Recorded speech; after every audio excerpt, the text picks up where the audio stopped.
Ναι, γεια σας. Θα ήθελα να μου δώσετε τον υπεύθυνο που είναι για καταγγελίες για τις καθαριότητες. Το ποτάμι βασικά με ενδιαφέρει. Εμένα ο Ηλισσός εδώ χάμω. Μισό λεπτό να σας συνδέσω με τον υπεύθυνο για τον Ηλισσό. Ευχαριστώ. Πώς το λένε το ποτάμι. Ηλισσό. Παρακαλώ. Ναι, για σας είστε ο υπεύθυνος για τον Ηλισσό. Ναι. Ηλισσό. Λοιπόν, κοιτάξτε να δείτε. Αρτέμιδος και Ηλισσού, ο οχετός που είναι, βγάζει ένα περίεργο πράγμα πράσινο. Είναι τοξικά λίματα. Κάποιο εργοστάσιο τα έχει ρίξει μέσα. Να σας ρωτήσω κάτι, κυρία μου. Αυτό το χρώμα που λέτε είναι πράσινο. Είναι πράσινο. Είναι φωσφοριζέ, δηλαδή αν το βάλετε στη χούφτα σας και κλείσετε το φως. Δεν μπορούμε να το πιάσουμε στο ποτάμι. Δεν ξέρετε αν φωσφορίζει. Τι γεύση έχει, μπορείτε να μου πείτε? Δηλαδή, ούτε αυτό, πρέπει να πάμε στο ποτάμι για να σας πω. Μπορείτε λίγο να το δοκιμάσετε το τοξικό απόβλητο και να μου πείτε τι γεύση έχει? Πώς θα το δοκιμάσω, να φάω το τοξικό απόβλητο? Αν μπορείτε λίγο με τη γλώσσα, δεν χρειάζεται να καταπιείτε γιατί είναι και επικίνδυνο, είναι τοξικό. Συγγνώμη, πλάκα μου κάνετε, θα βάλω εγώ τη γλώσσα σε αυτό να δω τι είναι. Λίγο, κυρία μου. Δεν θα καταπιείτε. Μ' ακούτε? Ναι, δεν σας λέω να το καταπιείτε, λέω. Λίγο να το τεστάρετε. Μα αυτό το είπε η Ελίζα, αυτό είπε, δεν το λέω εγώ. Εγώ ούτε ξέρω, ούτε χημικός είμαι για να ξέρω εγώ τι είναι αυτό. Πώς κάνει ο Σκαρμούτσος που πιάνει με το μικρό του δαχτυλάκι λίγο και το πιπιλάει μετά και δοκιμάζει τη γεύση και κράζει το μαθητικό μάγειρα. Αν μπορείτε λίγο βάλτε το για να ξέρουμε κι εμείς τι ακριβώς είναι. Δεν ξέρω εγώ τι είναι, τι μπορώ να σας πω εγώ τι είναι.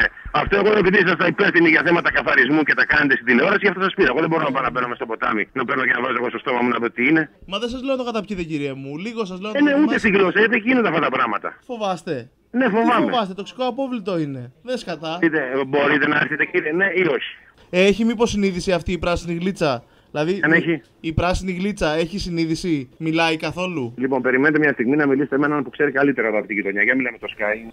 Ναι, γεια σας, κύριε μου. Γεια σας. Είμαι υπεύθυνος της καθαριότητας του Ηλισσού. Ναι. Μας έχει απασχολήσει πάρα πολύ το ζήτημα, μας έχει ανησυχήσει πάρα πολύ. Θέλουμε μερικές επιπρόσθετες πληροφορίες να μας δώσετε. Βεβαίως, για αρχή.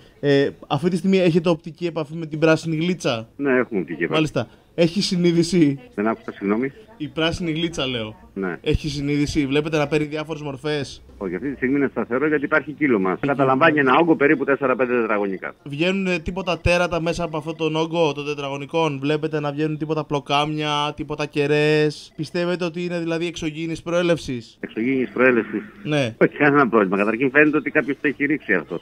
Από τον οχετό. Το έχει ρίξει από τον ουρανό, αυτό λέω. Πιστεύετε ότι είναι από κάποιο διαστημόπλοιο εξωγήινο? Συγγνώμη να σας ρωτήσω κάτι χωρίς παρεξήγηση. Παρακαλώ. Να δείτε αν είμαι τρελός. Τι είναι αυτά που λέτε, κύριε μου? Τέλος πάντων, θα στείλουμε τους Ghostbusters.